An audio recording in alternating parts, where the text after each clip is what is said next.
Aspire to inspire is a quote that my next guest embodies. If you are going to think of her, this is the quote that'll come to mind. With me today, I have Kamini Shankar. So I have to give you full disclosure. I have known Kamini for as a client, and she has got to be one of the most amazing clients that I've had.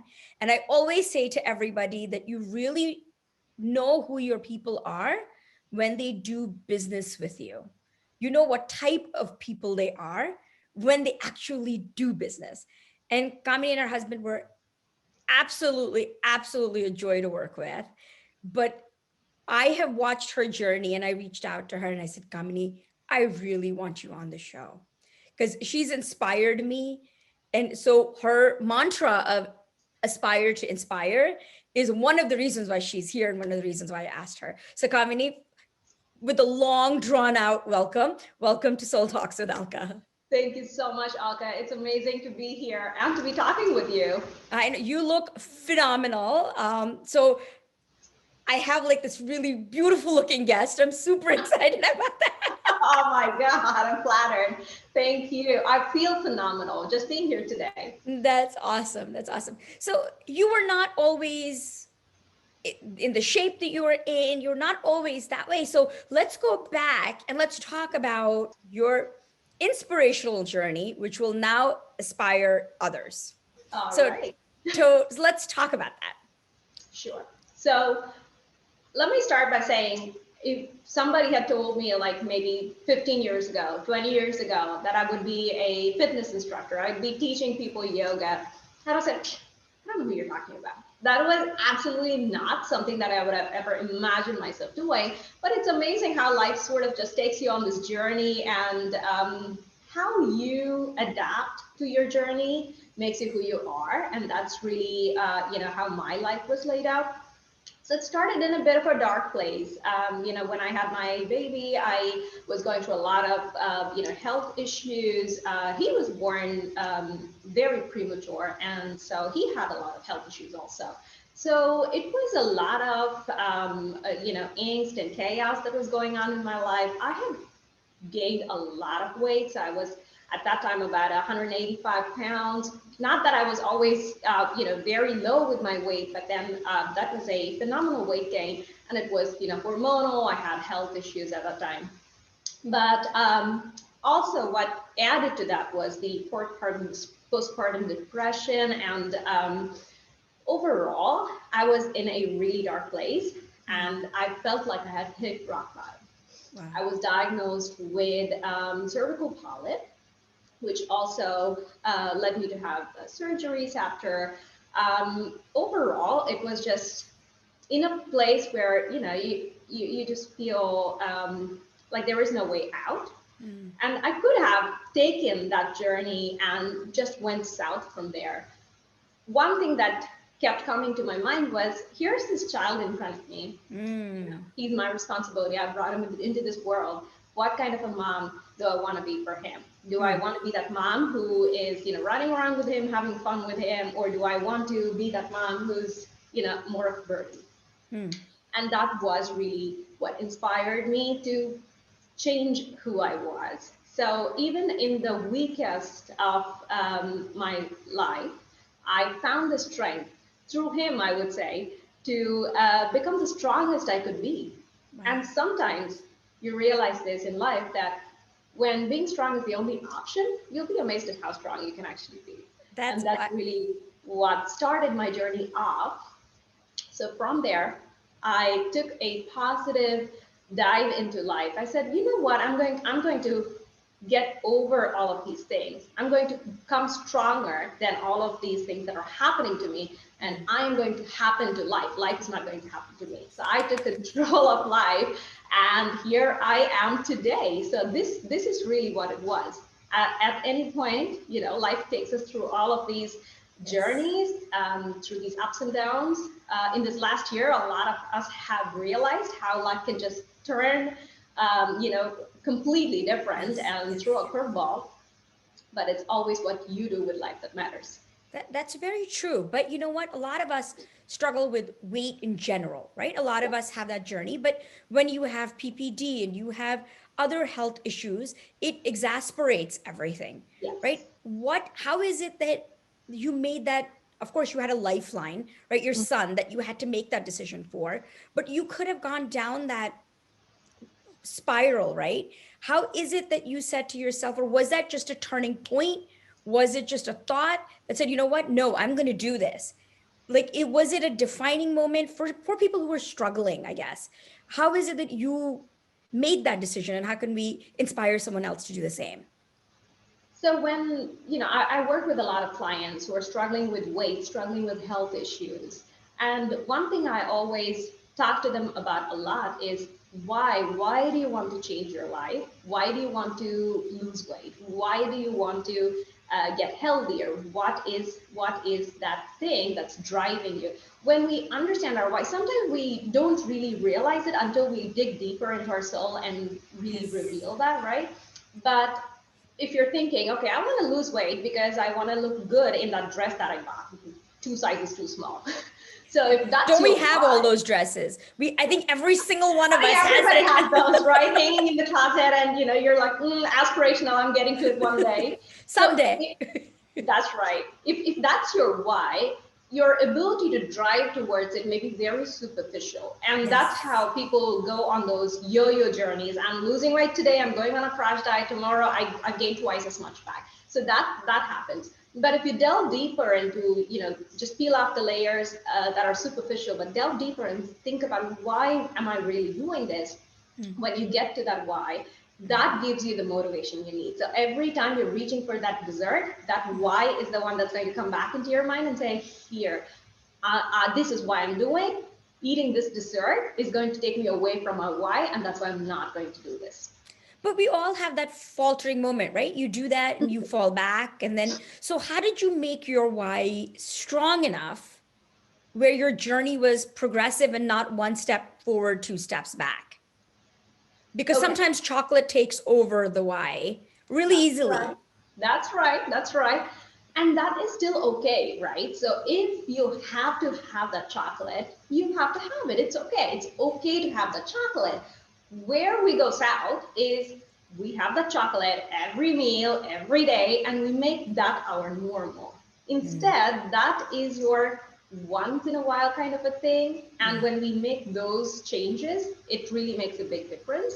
mm, One thing I really talk to my clients about or help them understand is what is the view, the mental view that you're having towards this journey you're trying to take. You want to get healthier, yes, but are you telling yourself, I'm going on a diet? I cannot eat this, I cannot eat that. So it's psychological, right? So when you do yes. that, you're depriving yourself of what you want to do. Instead, if you tell yourself, I'm going to fuel myself with this nutrition, I'm going to give my body these whole foods, I'm going to give my body what it deserves. When you turn your mind to thinking about what you want to do instead of what you want to take away from it, there's a switch that clicks. And that's where Wow. success lies. Wow. Thoughts are things. It's Oh, yeah. all how you think about it. Exactly. And in my classes, we're not allowed to say the word diet because it has a negative connotation and it takes Right? you on that negative journey. So once you're on that diet, what you also tend to do is, or you're telling yourself, I'm on a diet, you say, I want to reward myself. I was so good for 5 days in the week. I'm going to reward myself with chole bhatura on my weekend, right? So you think of that as your reward, and that's the mental thing I'm talking about. Everything we do, when folks come to work out, if there is a plank challenge I'm running online, which you're a part of, Yes. I always tell people 90% mental. It's only 90. 10% physical, right? So what do I mean by that? If you tell your mind, okay, I'm going to do this because I'm strong and I can do this, your body will follow. But if It's you're going true. to tell yourself, oh my God, this is so hard, I'm never going to do this is only for skinny people, if you tell yourself that, you're never going to be able to do that. So it's really mental. Yeah, it's so funny. In the plank challenge, when we were at 50 seconds. The last 5 seconds were really hard. Now you're at 1 minute, 15 seconds. There you Again, the go. last 5 seconds are really hard. I'm like, well, what happened here? Like, it's just the You last got stronger. That's what happened. Yes. No, but it's also mind, right? Your mind knows, okay, you have to just get to that goal, right? So your mind starts to say, okay, just to get to that goal, that's all it is. And it's all about, like you said, playing with your mind. That's right. That's right. Yeah. Exactly. Yeah. It's all playing. And I think if everybody we all make that decision, and of course, sometimes chocolate calls out to me more than it should. But if it doesn't, if you make that decision, you can always do what you were talking about. But you had, from your 185 pounds to you want a 110. you're 110 now, and you want a pageant. How does one go from feeling here to feeling here and winning a pageant? Talk to us about that journey, because again, like we're talking about it, we're all going through, no matter what, that journey that we all need to kind of walk through. Right. So there is a concept that I very strongly believe in, and that is living to your true potentiality, right? So every day, so even after I went on my weight loss journey, and I would always do my workouts, my friends would say, "What are you still working out for? You're skinny. What else do you need?" And I would always tell them, it's that's not the destination. I didn't do this so I would be skinny. This was much more than that. It's a lifelong journey, right? So you're getting better every day. So that thirst, that drive towards achieving my true potentiality is what opened up the gates for the pageant, right? So I was scouted online. I was asked if I would like to participate in a pageant representing India. So I thought, okay, pageants, it's a new territory, but I'm also a very confident public speaker. So I didn't have we can tell stage fear. So I thought, okay, let me give this a try. Let me see how, I wanted the experience. So I was like, okay, why not? This is an opportunity that's just presenting itself to me. That's another rule I have in life. I never say no to any opportunity. I would just try, right? And that's what's awesome. the worst that could happen? So what a great role model for Arnav. What a great role model. Right? You never know where some opportunity may lead you. You just don't know. Exactly. And the only opportunity you would ever regret is the one you did not try. Wow. So that's really me. So that's a rule I follow in life. So that's how I took on the pageant world. So when I participated in the Indian pageant and I actually won, I was like, okay, that was a fun experience, and I learned a lot along the way. But wow, now I am one of the candidates at the international pageant, and that was a whole new ball game altogether. There was about 35 delegates, representing different countries, and it was a wild ride. So I did take the time to, prepare for it, not through, taking trainings and things like that, but instead I wanted to mentally, really prepare for what am I really trying to do through this pageant? What is my platform? What do I want to achieve through this journey? So I did take the time to plan for that. And when I did actually participate in the pageant, I would say it was one of the most wonderful experiences of my life.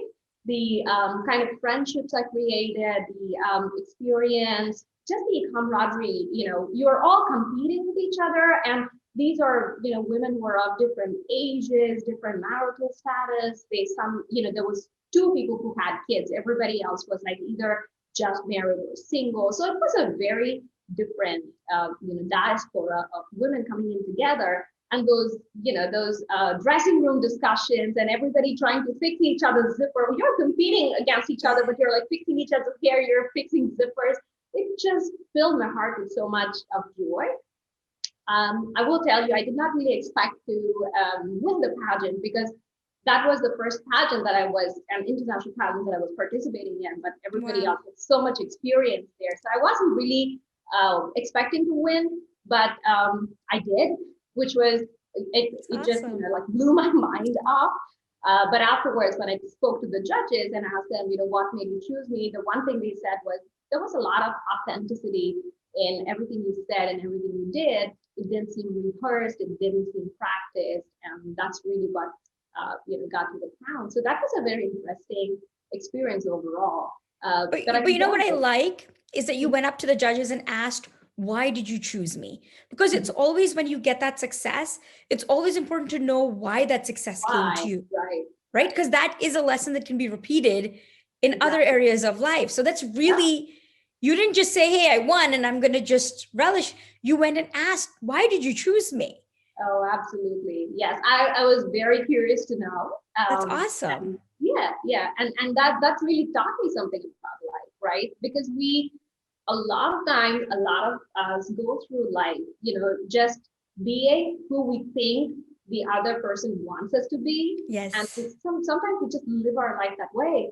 We never allow our authentic self to just shine through, and I think that is something that was a reiteration to me that being my authentic self was a success mantra for me. That's awesome. That's awesome. So when you won, was it like, I can go conquer the world now because I've won a pageant? Or was it, I'm going to do something next with my life that I can help others? Like, what was your feeling walking out of there?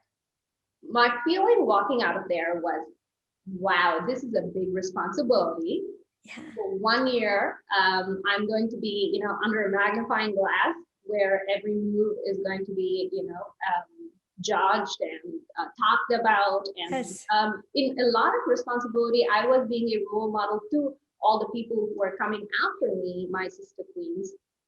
So the one thing I was thinking about as I walked out of there that day was, what can I do to make this 1 year the most meaningful and the most productive, not just for me, but for everybody else that could be impacted by this, right? That's awesome.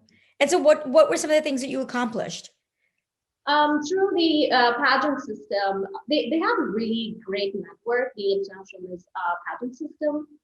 So through the network, I was able to, as part of the pageant um, award system, they were able to help educate me with my certification as a life coach. So that was a Nice. wonderful journey.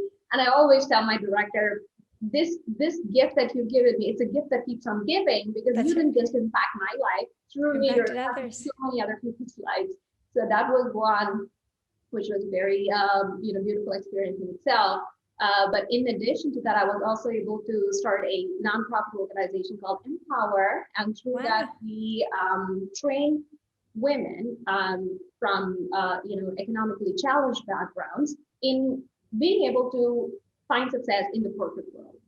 So through the pageant organization, I was also able to establish this nonprofit called Empower. Nice. So this is an organization where we train women who come from financially challenged backgrounds and train them on things that could help them in the corporate world, real life Yes. skills like project management or being able to use Microsoft products, Word, Excel, simple skills that would give you a step.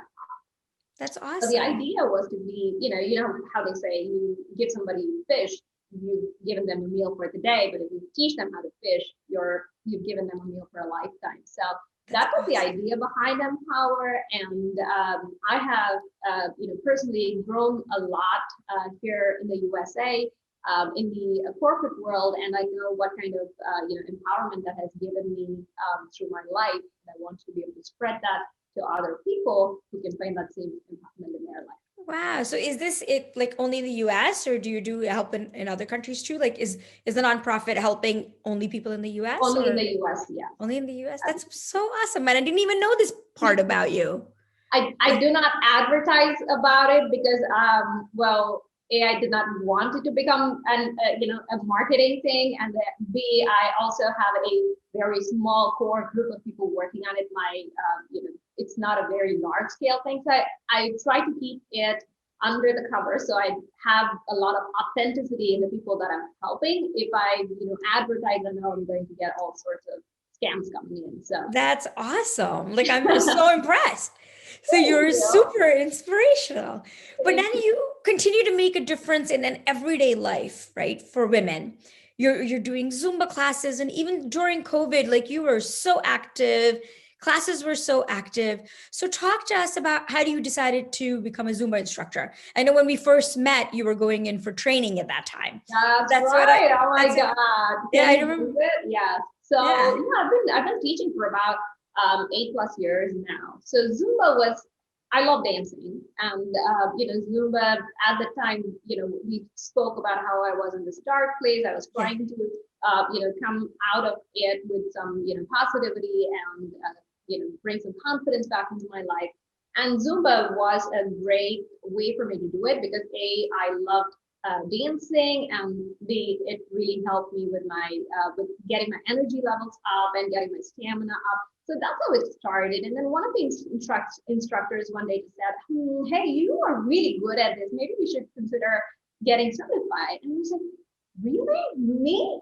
And that was just the click. And like I said before, I never say no to any opportunity, right? So I was like, "Okay, let's do this." Let's do And that's this. how it started. But once I became an instructor, I started teaching. I realized how much I loved teaching. So it was not really that I was teaching Zumba, but the fact that I was putting a smile on people's faces, right? That it made a difference. And that was really, I realized how much it made me happy. Yeah. Impacting other people's life made me feel fulfilled, and I love the feeling.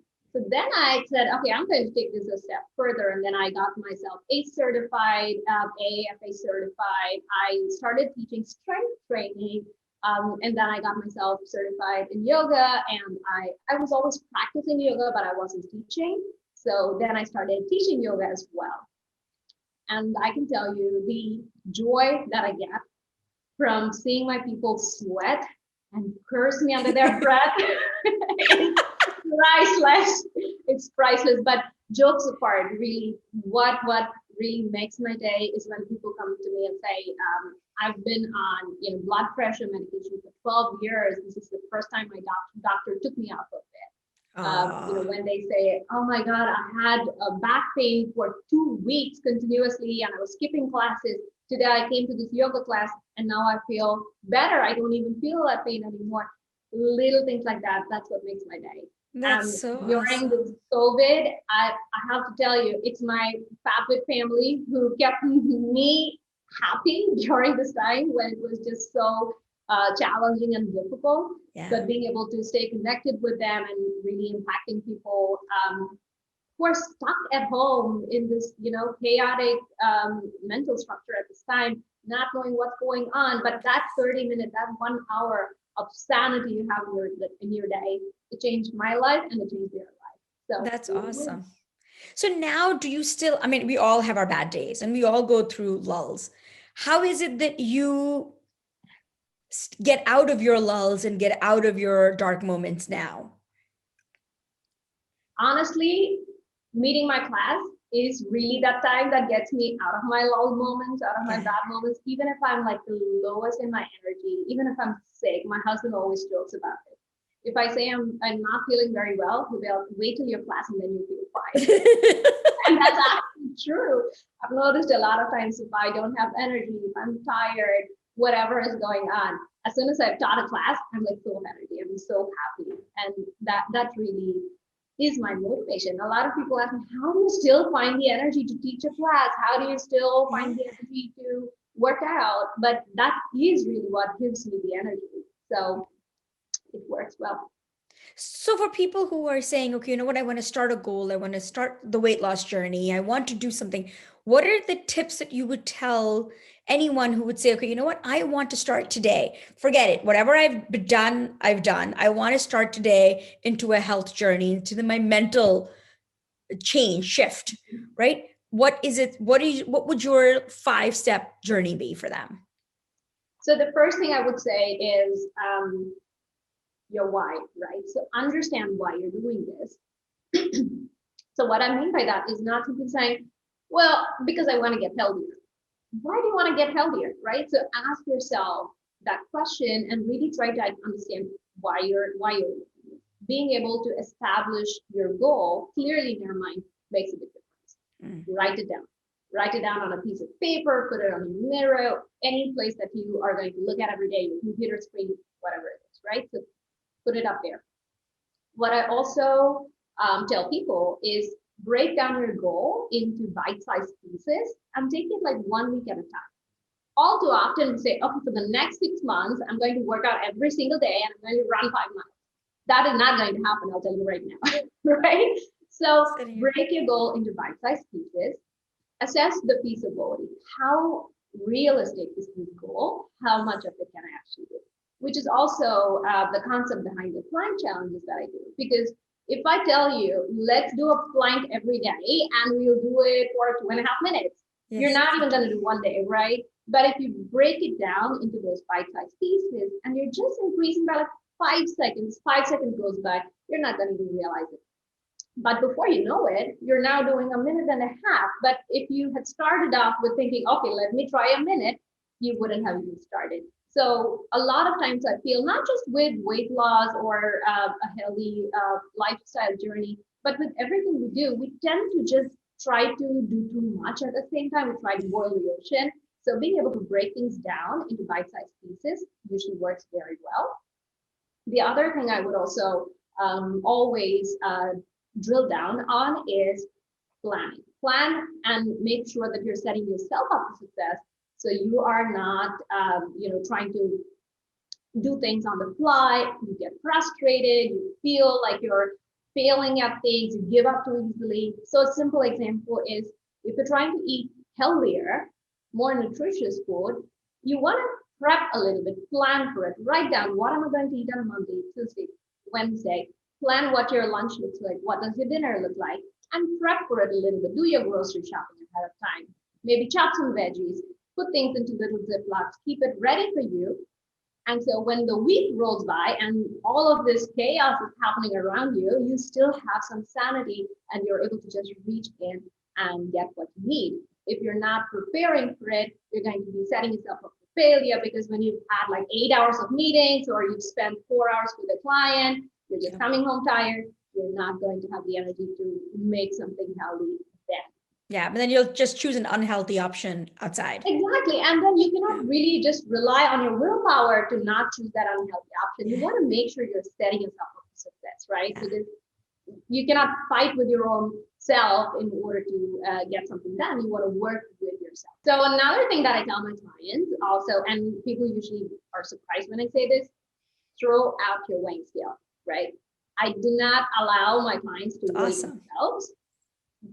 A couple of reasons why. So weight is a very, it can be very demotivating because your weight could fluctuate based on so many things, your hormones. If you didn't poop that day, you're going to weigh 2 pounds heavier. That does not mean anything.